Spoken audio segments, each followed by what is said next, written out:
continue with our class Kosher Kitchen. And we start with Sefer Chofetz Chaim, and the big topic is the same. We started a few classes ago, the topic is Toelis, 7 conditions. So Toelis, to remind us, Toelis is for constructive purpose.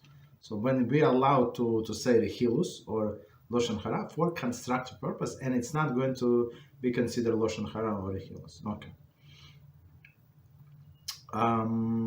So today's topic, preconditions. So we're going to cover 2 preconditions, Beezrat HaShem.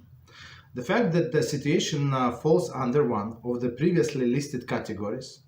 So just to remind us, we're trying to warn someone of some danger, right?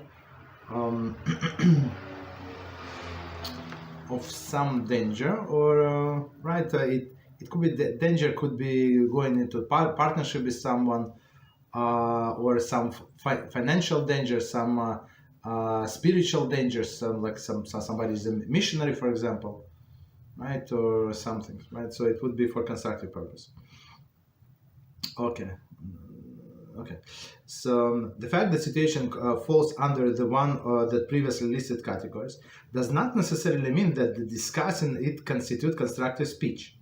No less than 7 conditions must be met before the critical statement about an individual may be said. Okay. So even though, for example, you know that your friend is going to go planning to go into partnership with somebody else, with another person, and you know this person is not the most honest person in the world, to say the least.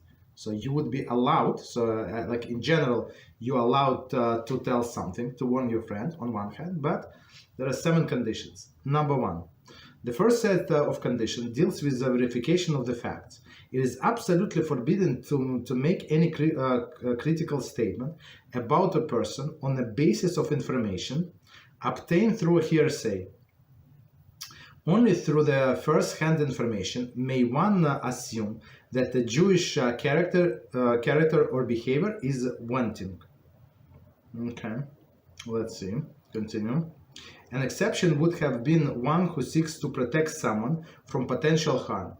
Such instances would be permit one to pass the second-hand information. This will be discussed later. Okay, so let's do it one more time, and we're going to explain because it's a lot of information.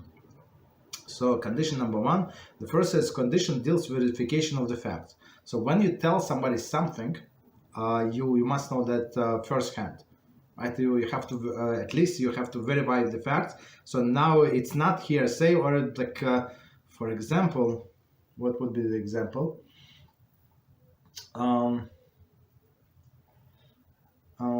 What would be the example? That somebody told you that somebody is lying, and you suspect that such a person could lie, and you have some kind of business dealing, business relationship with that person, right? So unless you verify for sure that he's lying, maybe he lied in the past, maybe this time he's not lying. Like, how do you know? Right? You have to verify the facts. So you're not allowed to pass the information.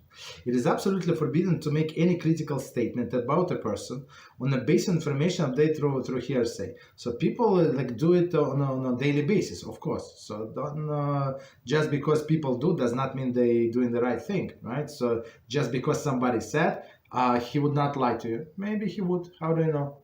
Many people they cannot hold themselves back. They want to be heard. They want to be popular. They want to be like I don't know. Sound friendly. Okay, continue. Only through the first-hand information when may one assume that the Jewish character or behavior is wanted. So if you heard it by if you heard it by yourself, you were a witness of the incident. So in this case you may say, but we're going to go into details. Even in this case you have to do investigation, like if you came in the middle of the conversation, or even if you were during this conversation from the beginning to the end, you don't know what happened before that. You have no idea, right? You don't know who is right, who is wrong. Could be opposite. continue. So you have to do your investigation before start speaking, and talk to both sides. Not if you talk to one side. So I don't know if I told you the story, like I said it many times. It happened to me like several times. Almost the same story. So it was one person, and it was a shalom bayis, and that person gave me the her side of the story, and it was like this guy. If I had a gun, I would go kill him. He's a monster. And then, according to her, but then I tried to rebuke him and he gave me his side of the story. It's totally opposite. You understand? So it was a long time ago. Of course, I don't believe people like right away, but I would say about the spouse, especially if they hate them. But right, so you not because of me, because that's what it says. You have to hear the second side. And then only then you're allowed to draw any conclusions. You understand? Some people are good actors. Women, some women are very good actors. Some men good actors, right? And whatever they say, it sounds like they sound genuine, and maybe they themselves believe whatever they say, but it's not true. An exception would be that you have to, you heard it's firsthand. Right? Exception would be where one seeks to protect someone from potential harm. Such an instances would permit one to pass second-hand information. So now you're not sure. So you heard, but somebody is not such an honest person. So that's what you have to state clearly. So you try to protect this person, or somebody's close to you, right? So you're obligated to say it is second-hand information. I do not know for sure. Please do your research. I do not know about such and such doctor, right? So about such and such dentist, this and that. So okay, so check before you go. Do your research. Do whatever you want. But what I heard negative report. Is it true? I don't know.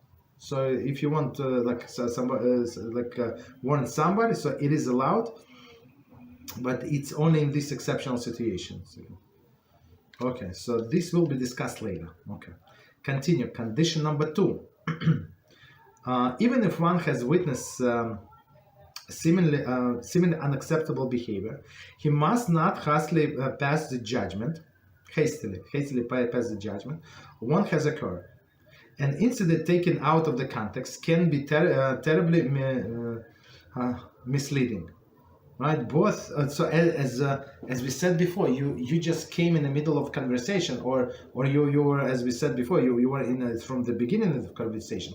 But this story, this argument, this struggle started 5 years ago. So you don't know how it went back and forth until this moment, right? You saw only two and a half minutes, right?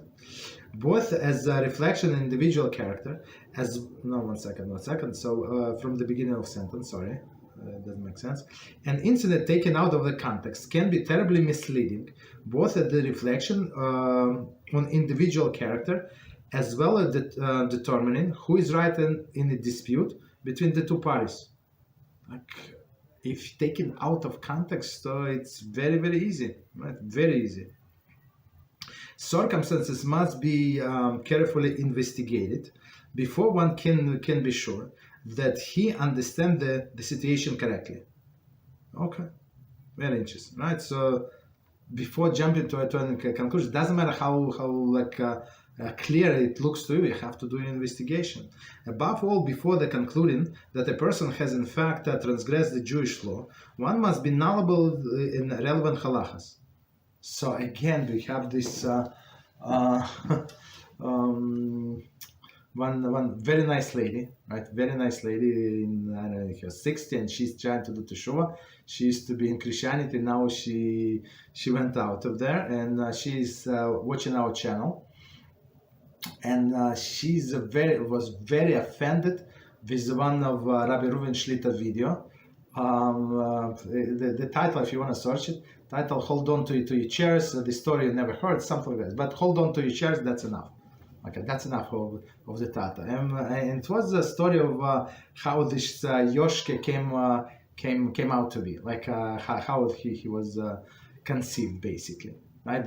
The whole story, and it's like, and she cannot stop, and she compliments us on all other videos, on all of this Hilchos Dios, like character development. She watches Mislas Sharim. She said many times, and she did not know this. And thank you very much for clarifying that. But this story about Yoshka, so she's like, she said no, but please remove. It's Rehilus, it's Loshan Hara, and she like already on 3 or 4 commentaries, she said she asked us to remove that video. It's very interesting. So people, and we explained that's Halachah. Halachah, we have to expose this Rishaim. It's not like yes, and we're not allowed to speak negative. We're not allowed to speak Loshan Hara in general, but in some cases we're obligated to speak, warn other people that. That's your God. That's what you believe in. That's you have to be warned. Okay, stop here. Very nice lady, very sincere. HaShem. Okay, let's continue with the kosher kitchen. So our big topic, just to remind us, when on chapter 4, page 114. And the topic is the prohibition of Basar v'chalav. So it's very, very long topic, right? It's prohibition of eating meat and milk together, right? And we said this meat and milk, on a biblical level, it's only from domesticated animals, right? Not chicken, not wild animals, right? But rabbinically, it's forbidden even for wild animals, like milk from wild animal, like from a deer with the meat of the cow, or a chicken with milk, right? So of course those are forbidden on rabbinical level, but it's still forbidden. It does not make any difference. We're still not allowed. Okay, there are some exceptions, but technically, basically, it's not allowed. Exception meaning that you can derive benefit from something that is rabbinically forbidden. Okay. So, and then we started, I'm not sure, maybe we should go to the beginning. So let me go like a little back, and we start from the beginning of the section. So it's B, okay, the types of the meats and dairy that constitute Basar v'chalav. Okay. So Basar is the meat, Halav, it's milk. Okay. The Torah prohibition. Meat of any kosher domestic animal that was cooked in the milk of any kosher domestic animal is included in the Torah prohibition Basar v'chalav. So very simple. Milk and meat from kosher domestic animals like that were cooked together. And we were discussing before, just to remind us, cooked together meaning at least one of them was hot. Right, cooking does not necessarily be like on a fire. It could be one hot be placed on another which is hot, or one is even cold. So it still it depends what, and it's still going to cook. Another one. Okay. So one more time, meat of any kosher domesticated animal that were cooked in the milk of kosher domestic animal are included in Torah prohibition Basar v'chalav. So that's clear. That's clear. Meat and milk only from the domestic animals are forbidden under the Torah prohibition. Continue. Meat and milk from a non-kosher, meat or milk of non-kosher or non-domesticated domestic and even kosher animals, haya, cooked together and not prohibited by Torah law. Okay. So, for example, you can have camel milk, right, or donkey milk. I don't know if there is such a thing exists. I think it should exist, right? Donkey milk, and they could cooked piece of meat, like piece of lamb, right, in this milk, right? So this mixture is not prohibited by the Torah law. Okay. Okay. Even cow's milk cooked with deer meat is not considered by Basar v'chalav to the Torah law. So deer is a kosher animal, right? So we have actually more wild animals that are kosher than domestic animals that are kosher. But we don't eat most of them. Simply because it's hard to do shchita, it's hard to catch it without wounding the animals, so that's too much. I think the bison it would be the only exception, because they actually farm raise them. Okay, and actually in the store where I shop, they sell bison meat. Is it good? I didn't like it. It's too lean. It's like, I don't know, too lean. Okay, so continue.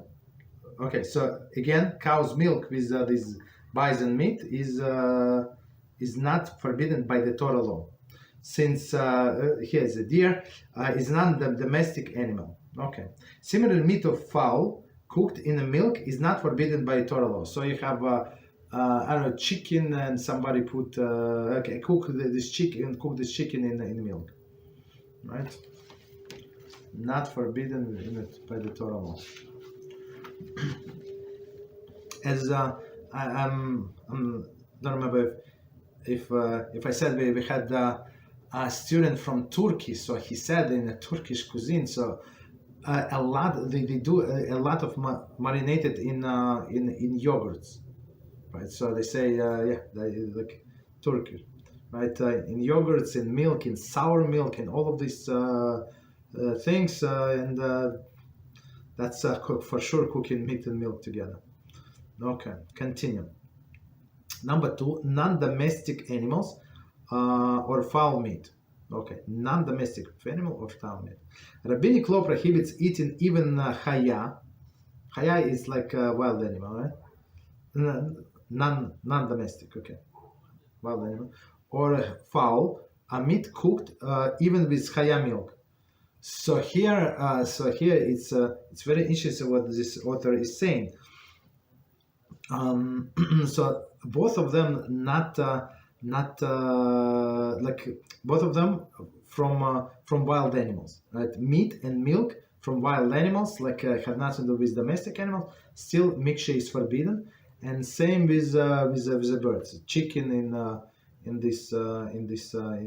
milk. Doesn't matter that domestic animal or wild animal. Okay. So, and just to remind us, because we said it some time ago, because people would not tell the difference, and they would assume that people looking at you and you think that you're a very religious person, you would know better. So if you cook whatever you cook, so that's must be allowed. And one of the students like many years ago, so she said, but she said somebody is lying. Like in the middle of the class, somebody is lying. Whoa, what's going on? She said that you said that you're not allowed to eat shrimps, but in a kosher store, in a kosher store, they sell shrimps. So she said whether this store is not kosher or you got your information wrong. So it's very interesting. She was very upset with new Balchuva that somebody is lying to her. But then we explained it's imitation shrimps. They do it from. I think the base of all of this from flounder. I think, or somebody like very very popular fish. They add celery, this and that, and they make it look like a shrimp, and that's it. It has nothing to do with shrimp. Nothing to do. You understand? But it looks like shrimp, and she sent me a picture from the store. She took the picture, and I mean for me it looks like shrimp. I would not tell the difference. Okay, I'm not a big expert, but I would not tell the difference. Okay, yeah, somebody. Okay, no problem. So same here. That's so not to confuse people. Not to confuse people. So our sages say even non-domesticated animal. With the milk of a non-domestic animal or domestic animal, doesn't matter, is forbidden. And certainly if the either meat or milk was from domestic animal, I mean it's one or another is still prohibited. I'm not sure if it's prohibited more or less. Does not matter. It's prohibited, period. In addition, rabbinic law prohibits even merely cooking fowl meat in the milk. Since its appearance is similar to animal meat, and the people may confuse with the animal meat. So maybe if a person would cook like chicken leg or something, that would be clear. But if they cut it in squares or something, so you would not. I would not tell the difference. Like chicken breast, right? If you cut the chicken breast in square in cubes and cook it with whatever, so it looks very like meat, very much like meat. Okay. Especially if you add some sauces and now it's darker, it's not white, so very easy to get confused. That's why our sages say absolutely not. But as we said before, for animals it would be allowed. So if you have an animal, whatever you have, dog or a cat, whatever you have, and you can give them a chicken with what is it? With milk, with dairy. I mean, if you buy the food, animal food. Number 3. Non-kosher animals. Okay, so now we go to new materials. Okay, new material. Non-kosher animals. It was not necessary for Chazal to impose prohibition Basar v'chalav on a mixture of meat or milk of non-kosher species, since the Torah prohibits eating them even alone.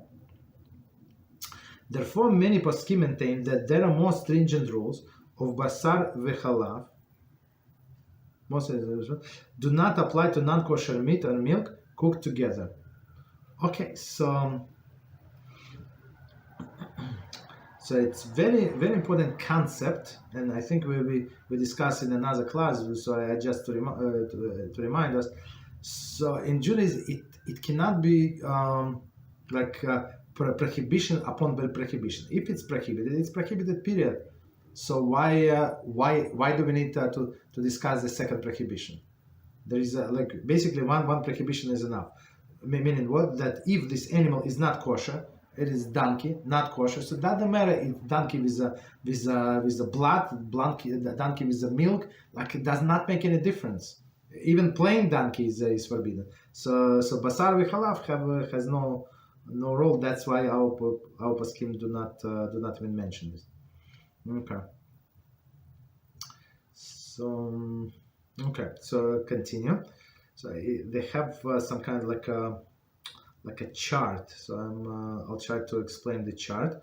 So it says milk of the kosher animals with meat of the kosher animal, cooking or eating deriving of benefit, biblically forbidden. So if somebody have a book, I know some of you bought this book. It's page 114. Okay. So one more time, milk with a kosher animal mixed with the meat of the kosher animal. So cow milk with a lamb, right? Cooking.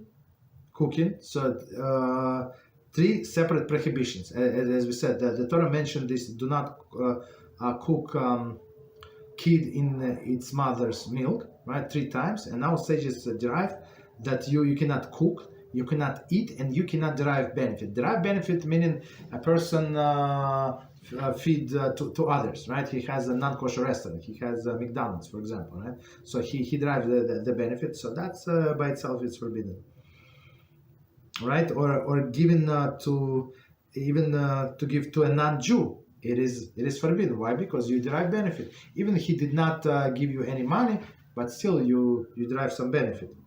So some things you're allowed to give a Jew. For example, we order something on internet, and it was what was it? It was like dehydrated potatoes, right? It's like a small packets, and somehow some of them were non-kosher for whatever reason. There was no kashrut sign, and I called them, and they it's like 4 different flavors, and one flavor did not have a kosher sign. So I called them, and they say and I understood. So because of the cheese, so it's like a potatoes with the cheese. So that's was it was not kosher. So we gave it to our non-Jewish neighbors. They were happy, very good. So it's not. So in this case, it was allowed because there is no forbidden ingredients. So technically, even this cheese maybe it is kosher, or even it's not kosher. So there is no no prohibition to derive benefit from non-kosher food that is allowed to others, only from special mixture that we're not allowed to derive benefit, or from wine, as we discussed before, right? That was used for idolatry. Okay, so all of these three things, biblically forbidden. Continue.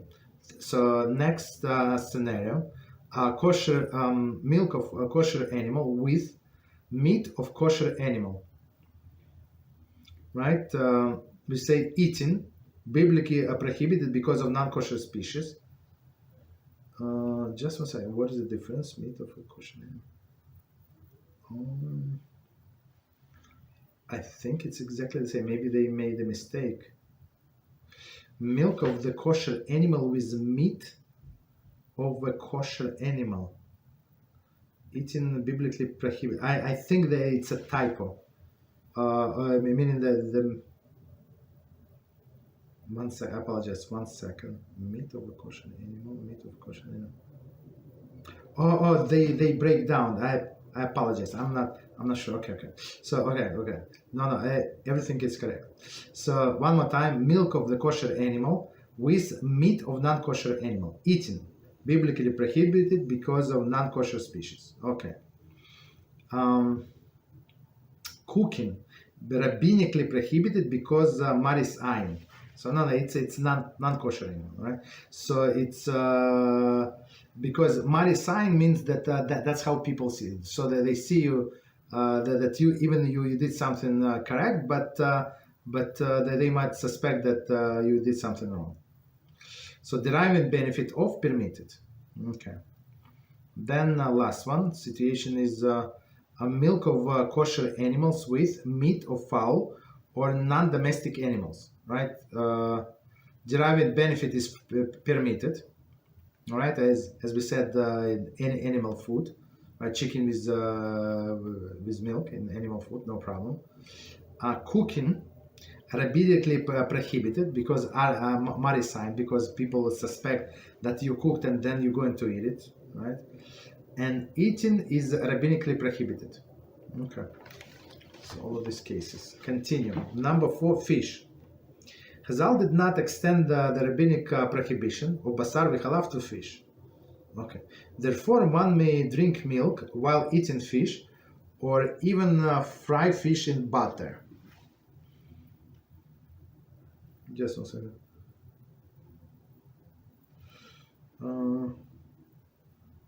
Just 1 second. Butter. That's one of the difference between Sephardic and Ashkenazi custom. We're going to explain. Let me finish. So according to this, so Chazal, our sages, did not extend prohibition, even rabbinic prohibition, eating fish because fish is not meat. Fish is a parve, right? You can do, according to Ashkenazic at least tradition, you can do with meat, we try not to do. That's not. It's a dangerous mixture. So even if we eat fish, so we finish eating fish, take out the plates, right? All the plates, all the eating utensil, fork, knives, whatever we use, and then we serve meat. So we don't have meat and fish on the same table. Right, so people would, a person would not by mistake eat both of them from the same plate. So sometimes, like when somebody's need few minutes to finish the fish table, so let him be. Don't start serving something else. Don't start serving meat. Okay. So, okay, go ahead. Can you elaborate? I'm sorry, Rob. Can you elaborate on that? Why you're not supposed to do the fish with meat? Okay, it's I'm going to explain. There are some things. It's actually in is it in Shulchan Aruch? I'm trying to remember. At least it's in a Kitzur for sure. Shulchan Aruch. Is it in a big Shulchan Aruch? Maybe, but I don't remember for sure. I don't remember. But there are some things that our sages say it's a dangerous to do. Dangerous, spiritual danger. Right, so spiritual danger, and one of them is eating like Kabbalistic, some again spiritual, right? So one of them to eat fish and meat from the same plate or at the same time, right? So it's according to Sephardic and Ashkenazic tradition. We don't do that. So we on Shabbos it's proper to eat fish, right? Because fish is usually always is more expensive unless you live somewhere next to the river, next to the ocean somewhere, and there are plenty of fish, right? So it would be cheaper, but otherwise fish was always like a luxury, always, right? For most of the people. Right, so it's proper to eat fish on Shabbos. So we start with fish, usually fish table. Then we completely finish. It's proper to eat something hard. Hard meaning something chewy, like I don't know, piece of bread. So you would remove the taste of fish, like residue of the fish from your mouth. Drink something, whatever you drink. You drink wine, you drink water, juice, whatever you drink, and then you can eat meat. And it's proper. It's not obligation, but it's proper. That's what everybody do. They do like a little break between two servings, right? So so to have the separation between meat and fish. So again, it's because of the danger. So some food danger. For example, another just another thing from the list about danger that came into my mind. So you're not allowed, or you should not at least, to store food under the bed. And in some, so one of my students told me, like in their culture, since like the living space was so limited, so they had to store, they had to use all of the available space, like right, and they would put they store the food for the winter to come, so they would store under the bed. And for this we know the explanation, because it's of the bad spirits, right? That's where they reside. So according to many, especially Kabbalistically, they would not eat food that was stored under the bed, and even it was like canned food. It was like canned, like it's sealed. Even this they would not eat. So that's we also try to be very, very careful with. And what else? I don't know, some like there's whole list of this. We covered this in our Kitzur Shulchan Aruch class. And another thing, as I remember, to take two garments off at the same time, right? For example, you have like people wear like I don't know, like sweatshirts, and sometimes like when it's cold, they would put the two sweatshirts and do not remove two of them at the same time. Or two pair of socks. It was very cold, let's say in the winter. So okay, you're allowed to wear two pair of socks. There is no problem, but don't remove them at the same time. So it's like danger, spiritual danger. Okay, very interesting. Separate topic, but I'm not sure if we're going to learn in this book about dangers. Maybe, but I don't know. Okay. Any other questions? Yes, go ahead. So how are we supposed to store them in the fridge, like in the freezer? Do we have to store them separately?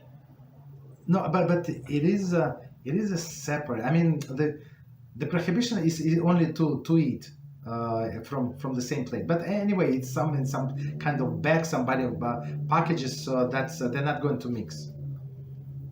And it's also recommended, not halacha. There is no halacha, but recommended if person can for fish have a special cooking pot or frying pan like separate. If person can afford, if it's not too expensive, if there is place to store, right? That's also not to fry the fish and meat on the same frying pan. And we're talking about clean. Again, it's like spiritually. It's not forbidden by halacha. Not. Okay, go ahead. Mm-hmm. So yeah. So basically, of course, you would like clean your frying pan completely. If you fry fish and then you want to fry meat, there is no problem. But you have to clean this frying pan, but you remember that's meat. This fish is going to be meat, right? So please keep it in mind. This fish is going to be meat, as we learned before in the previous classes. So even if you cook the spaghetti in like you finish cooking meat in a period of 24 hours, you want to cook spaghetti, like clean pot, clean. So this spaghetti is going to be meat spaghetti basically. You understand? So we also have to take into consideration. So and here is one of the big example that, and some Sephardic people. So in one class I have more Sephardim than Ashkenazim. It's the same. I think one more Sephardic person. So when they heard that Ashkenazim eat fish with cheese like that, I love this dish. It's unbelievable. You have what is it, the flounder, right? And you melt the cheese. I mean, of course you put some spice, this and that. It's unbelievable dish, right? But for them, the guy almost fainted. Like, yeah, you normal? Yeah, because they were taught from the childhood it's absolutely not allowed. Okay. Go ahead. Somebody had a question. Sorry. Would it work the same way if you do meat and then fish? Yes.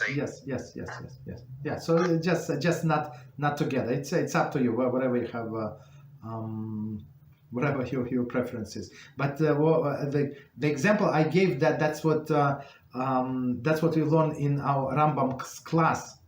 Hilchot Diot in chapter 4, we were talking about the healthy diet, and Rambam explains. Rambam was a physician; he was a doctor for a very, very famous one and very successful one. So you have to start with the light foods, and then at the end, right, you do the heavy foods.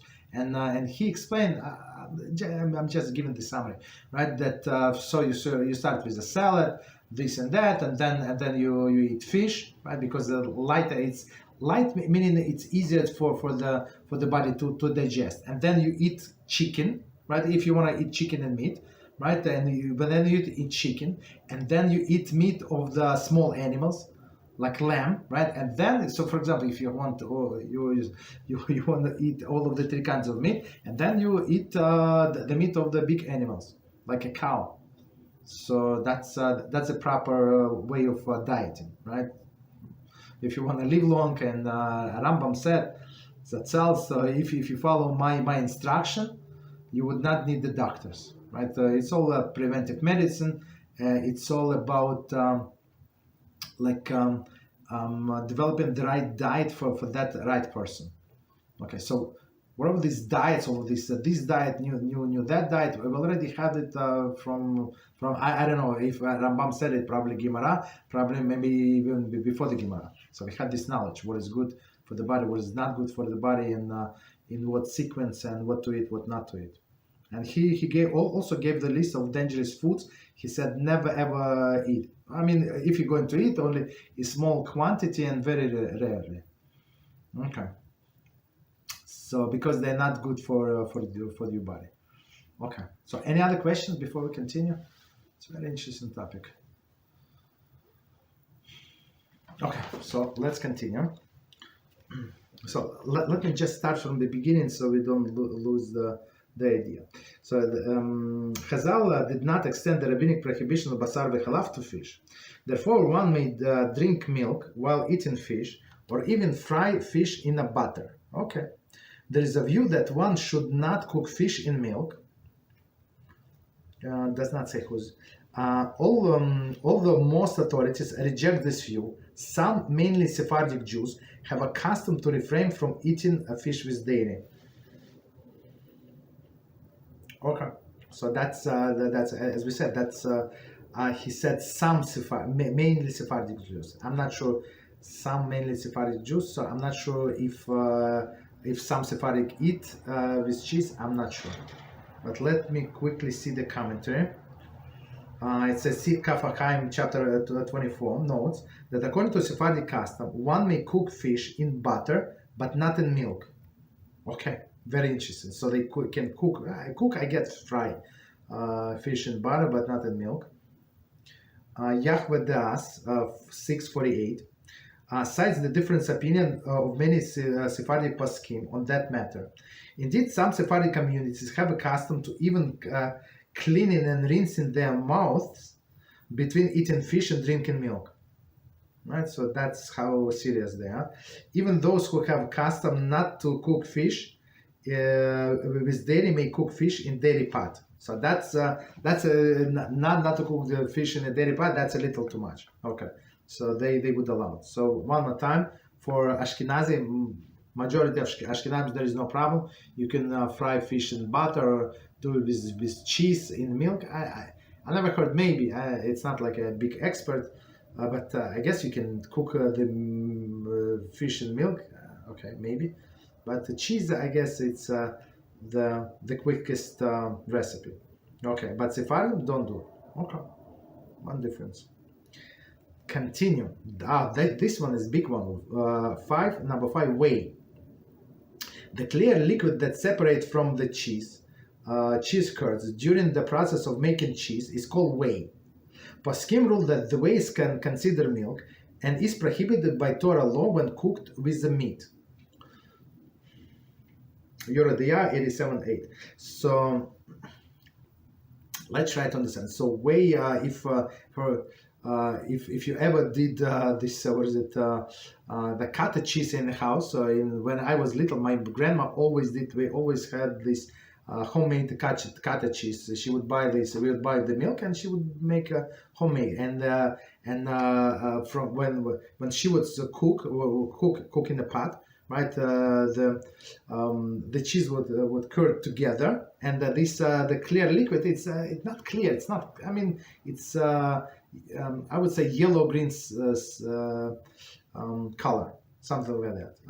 It was tasty, very, very tasty, and it actually helps from some I don't know, internal diseases. And I remember we had a neighbor.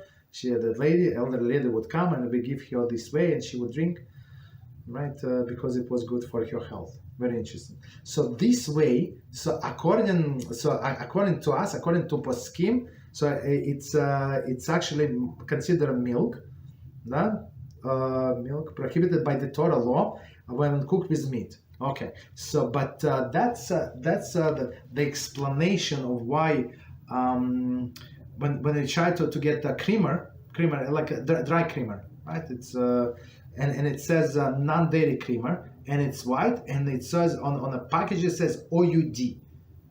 So D is for dairy. How is it possible D if they say, like in English that they say it's non-dairy? So how is it non-dairy when Orthodox Union says it is dairy? So it's very simple. They use some derivatives of milk as a coloring. So for them it's not milk, it's not dairy. So I guess that's my personal guess. It's not halachah. So probably this color does not affect people who have allergy on the milk. So that's my personal explanation. That's my guess, right? So that's why they say on the package it's non-dairy. But for us, this whey is a milk, right?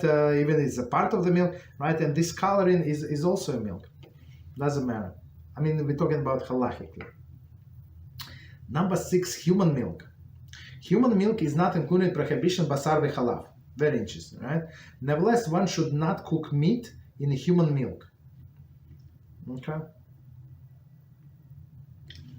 Yorediyah, Sirema, etc., etc. Okay. So do not cook meat in a human milk.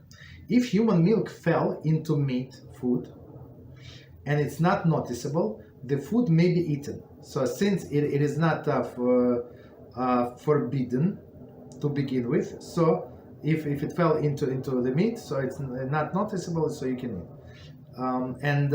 Just before we continue,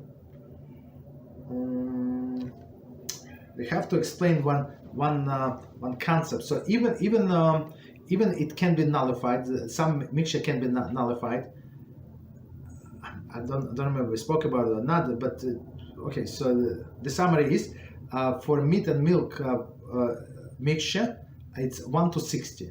So even if it's 1 to 60, if it is only if you cannot see the substance, right? So if you can see the substance, you must remove this. Even if you have 1 to 1,000 is not going to nullify. So if you have your meat stew, right, and some milk or a piece of cheese fell into it, and you can still see milk, you have to remove it for sure. So for example, something got mixed and stuff like that, you don't see. Don't worry about that. But whatever you see, you see this piece of cheese, even small one, it melted. So you must remove it. You must remove it, right? But in this case, they say that's why he said it's not noticeable. So meaning if it's not noticeable, that you can you have to remove.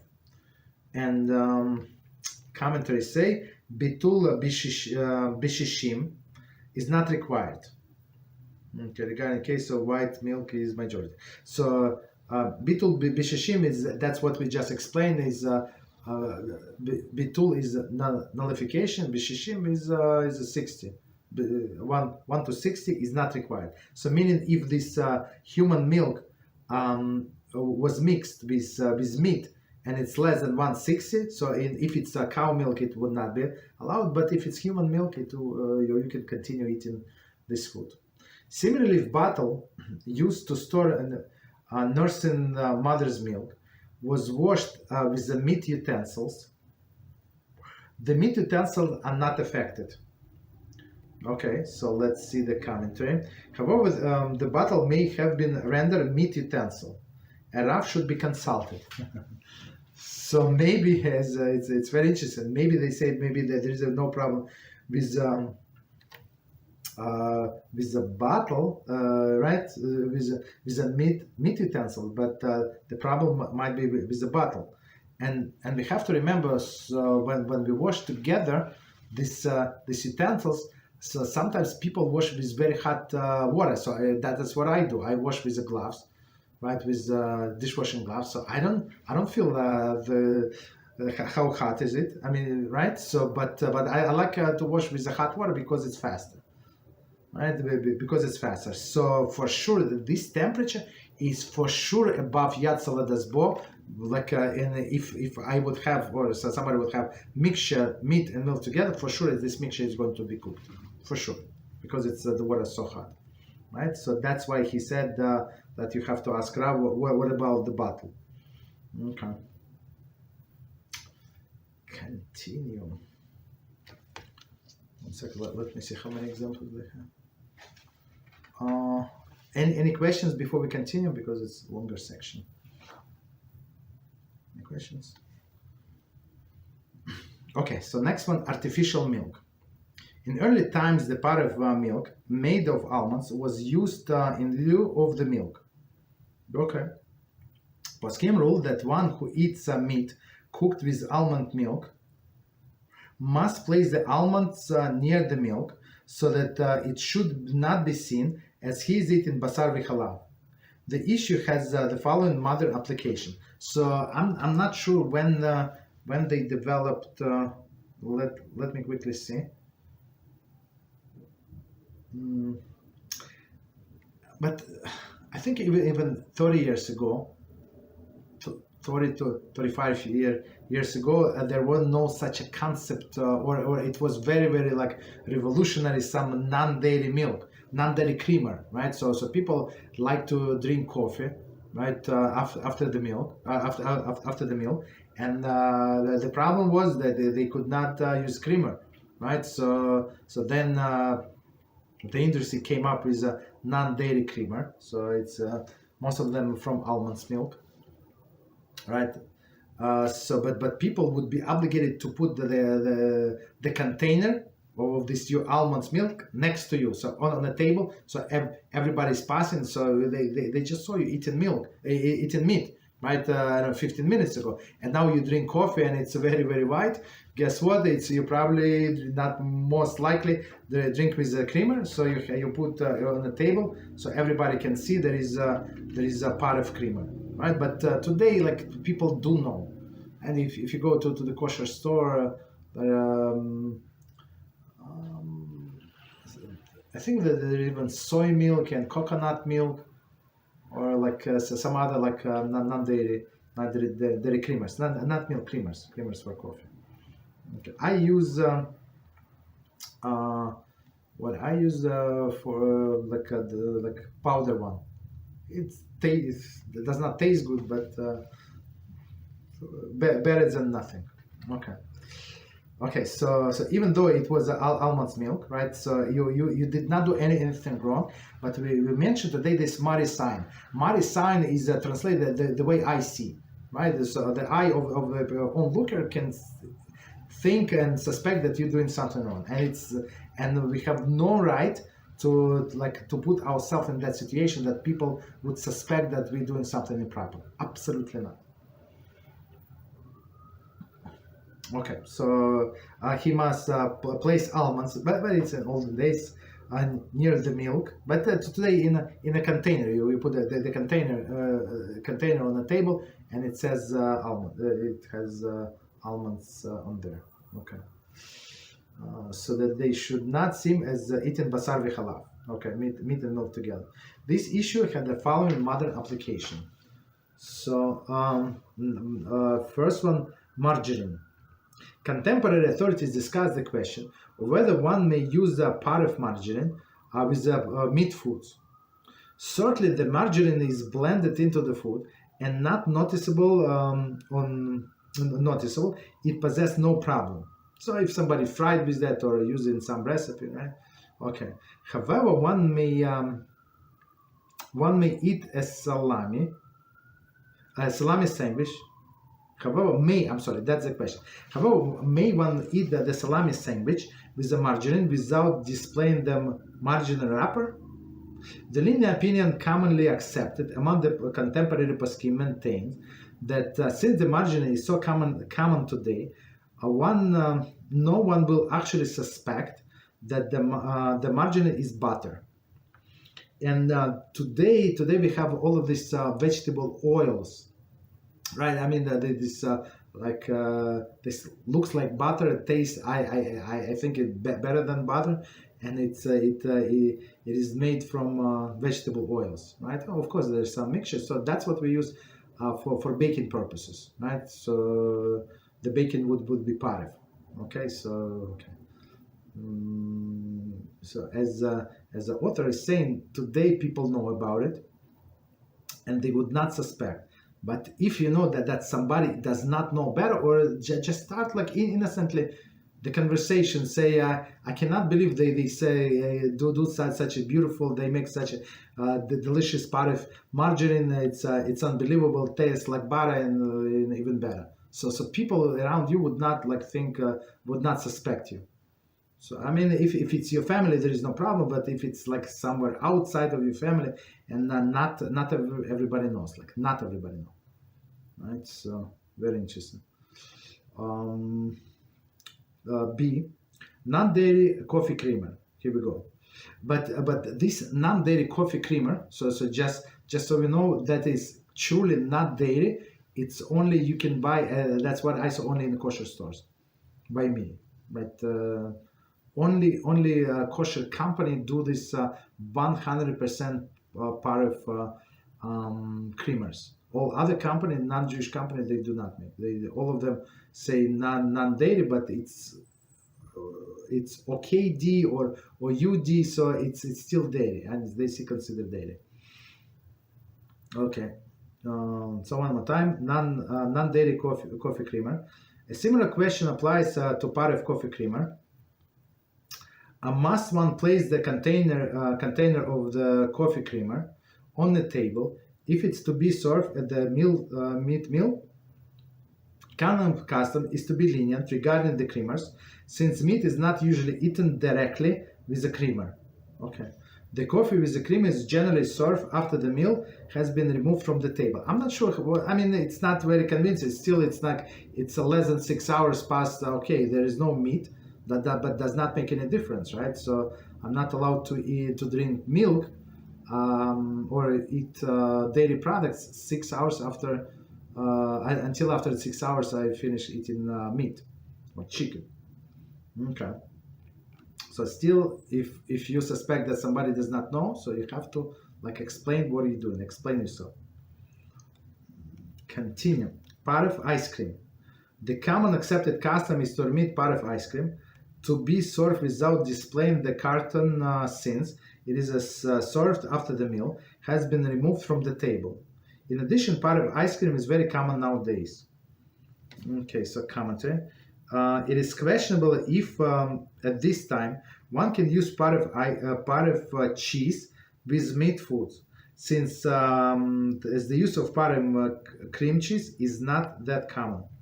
So today it's very interesting. So if you buy sushi, so like very rarely, but from time to time we buy this sushi, and in sushi they have cream cheese. So and it says in parentheses in the menu it's always say parve.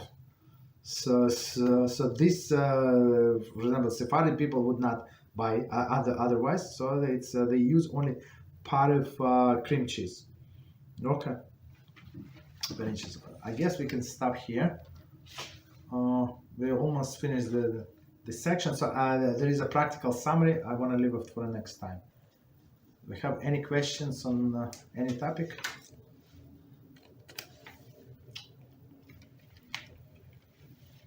Anyone?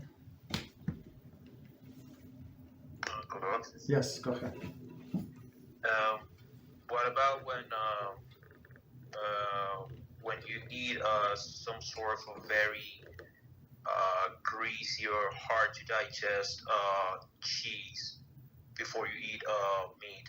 Do you still have to just rinse your mouth off, or you just should wait some time before you eat? Okay, so that's a very, very good question. So the answer is very simple.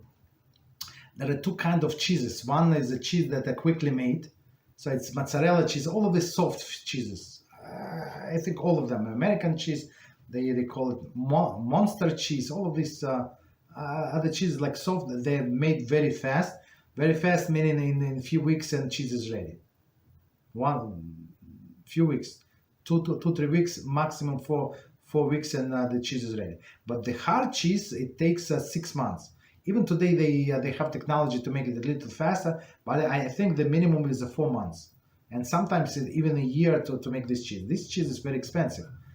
I have not seen them in the States. I mean, of course, I don't go to all of the stores and check, but we saw it in Israel. They cost a lot of money, but of course they're delicious, and they were not healthy. That one cheese that Rambam is warning for, don't do it. It's a very hard cheese because aged. They call it aged cheese. So this cheese that it takes to produce 6 months, or as we said, minimum like 4 months. So it's considered actually like meat in some sense, meaning that after that cheese, you must wait 6 hours before eating meat. But after regular cheese, like cottage cheese or like this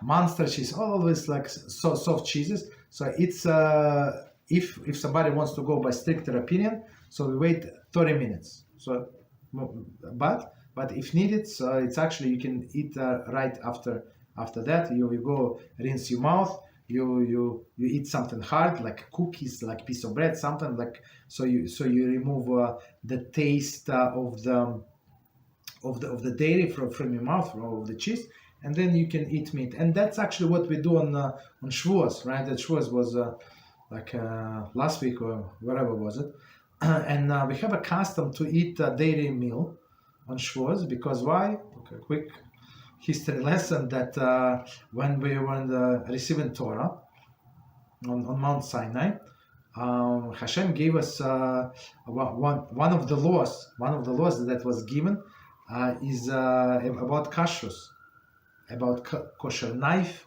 about how to slaughter animal kosher. So basically, after the receiving of the Torah, we were not able to celebrate. So even though we prepared all of the meat before, the shechita before, everything was ready, right? Because the knife was not kosher, this was not kosher, it was not according to Halachah.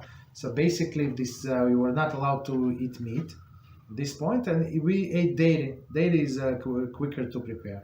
of course, as everybody knows. And that's why we have a custom to eat daily, right, on one hand, but on another hand, we have this tradition from our sages that you must eat meat and drink wine, right? It's two things that make man happy. Of course, people speak about spirituality. Yeah, it's also Torah also makes the person happy, but with the spirituality, you have to also do a little physicality. Meaning what? You eat meat and drink wine, right? So how you combine two like in one meal? Very simple. You do this daily setting. You finish with daily, clean out table completely. Even we say with the daily, we're going to say you have to remove even the tablecloth completely, right? So it would not be like some residue even on a tablecloth, and then you put your bread on and you start eating bread. Don't do that, right? So we change completely, and then we start eating. Then we started eat meat meal. Right, so some people do separation. They go outside around the block, come back. So they do Birchas Hamazon. Some of them do Birchas Hamazon after one meal. They learn Torah, this and that, and then they do second meal, like different custom. But basically, they usually don't wait even half an hour, less than half an hour. Okay, so that's it's actually a very practical question. Actually, after the daily, people eat cheese. Different cheese, cottage cheese, like all of these things. Yeah. Go ahead. Yes. And what would be the leniencies of let's say I know you mentioned something related to this, but what would be the leniencies about cooking meat with non-dairy cheese that has even a Parve stamp on it when you're by yourself? Okay, so that's what he actually said in the notes, but he did not have continuation. So today, where I live, there are some restaurants, and they actually serve. So everybody knows that it's a Mechadrin restaurant. They serve only kosher, and they have burgers, and people eat on the street. It's not proper. That's a different story. Although they eat next to the window, of course, everything kosher. So on top of this burger, they have a piece of cheese. So it's not even private. I'm talking about private. So it's publicly they eat because everybody knows there is a part of cheese. It's made of. What's it made of? It's not tofu or something like it's not from milk. Of course not. So I never tasted this cheese. I don't eat it, but some like people try, like they like something that is not allowed, like something that's forbidden, but now they found the way, and it looks like you're not separated from society, right? But the way I understand this cheese, like taste of the cheese, I just, it's my opinion.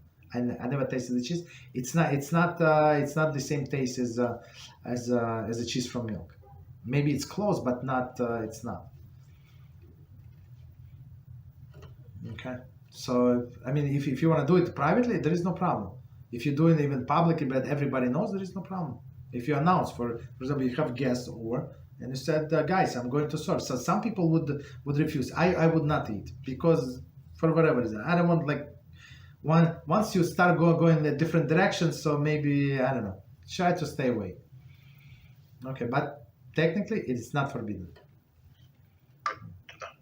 Yeah, so because again, everybody knows there is a part of cheese. It's not like plus if you tell them, and if you're in a restaurant, in restaurants, of course, I mean, it's like they would not do it. Okay.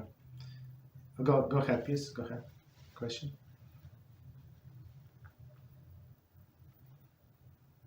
Okay, so I see somebody remove mute. Okay, go ahead. Somebody? No, it's just... No, it's somebody else wants to speak, I guess. Okay. No? Okay, no problem. Any other question from anybody else before we stop? Okay, no problem. So we stop here. Baruch HaShem, we have very successful week. We did overtime almost every day. We have new people that join us. Baruch HaShem. More very interesting questions. Some people left us. Also, Baruch HaShem. I guess good for them and good for us. Yeah, go ahead. Yes, I'm sorry, Rob. One more question. please. I was reading a book, and this was it was talking about David Hamelech and stuff. And me personally, I didn't know that he had a brother. Can you elaborate on that? Anything? Amalek had a brother. Amalek is a nation. Yeah, go ahead. David Hamelech. David Amalek. I'm not sure who you're talking about. The King David. Yes. Oh, you mean David Hamelech? He had a brother. He had 6 brothers. He was the 7th brother. That's what you mean, or no? Yes, I think his name was Eliav or Elisab. He was yes. He was okay. I got it. So he was the oldest brother, and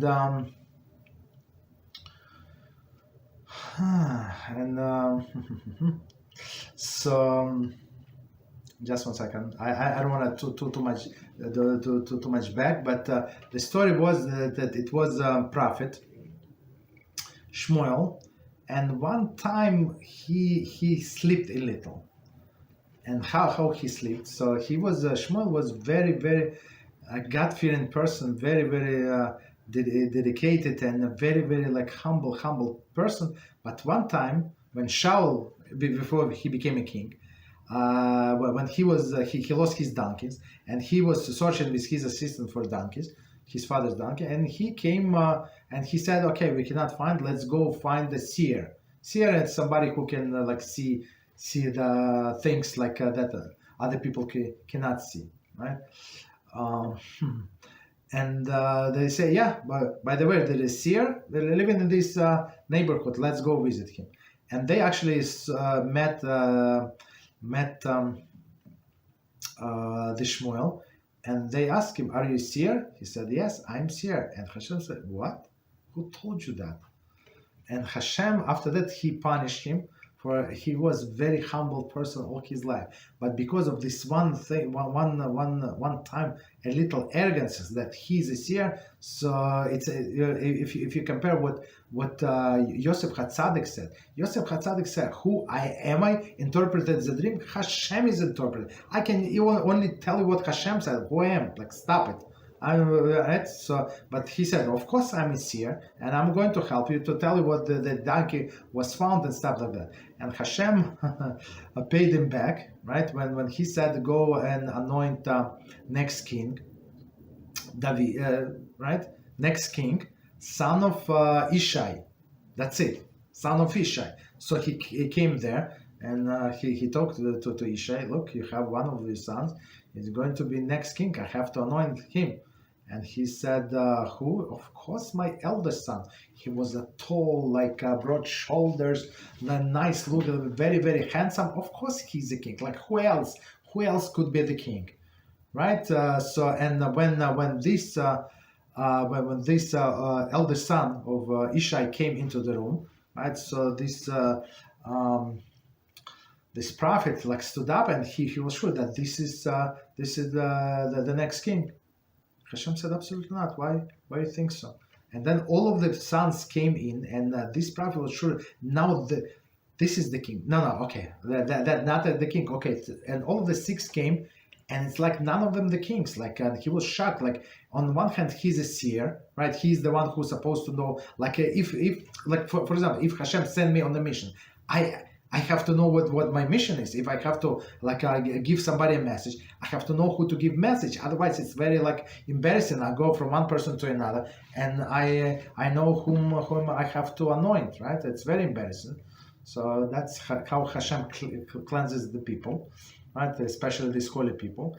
And then he said, maybe you have another son. And Ishai said, I don't have any other sons. said, no, it must be another son because Hashem did not make a mistake. He sent me to you, and he said, oh, okay, maybe there is one, but it's maybe he's a mamzer. So he did not say, but they consider this David HaMelech a illegitimate son, a mamzer, right? Because they saw that his wife is actually pregnant from somebody else, even it was not true. It's a different story, right? So they brought David. He was little, red-headed, like nothing special, right? Very, very simple. So the prophet said, come on, maybe it's a mistake. Maybe I should go. Maybe I made some other mistakes. Maybe it's a different Ishai. But then this oil, it jumped out of the vessel, that meaning to show that this is actually the king. And so to say that all other brothers of David, they were more prominent in some sense than actually David.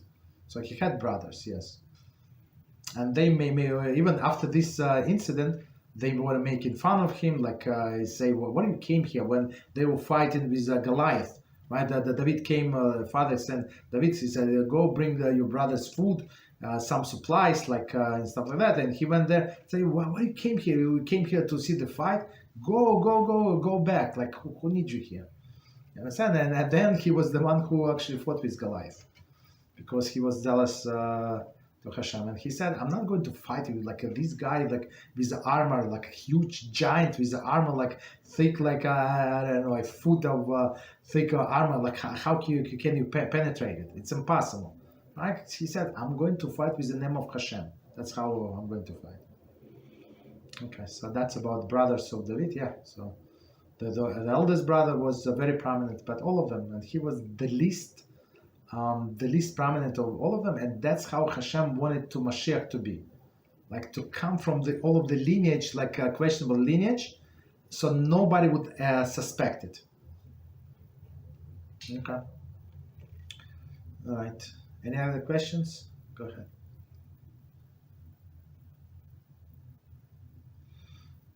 Any topic? Okay, so no problem. No problem. So then again, thank you very much for learning with us. It was a very successful week. And until Monday, Beezrat Hashem. Thank you and enjoy Shabbos. Good night.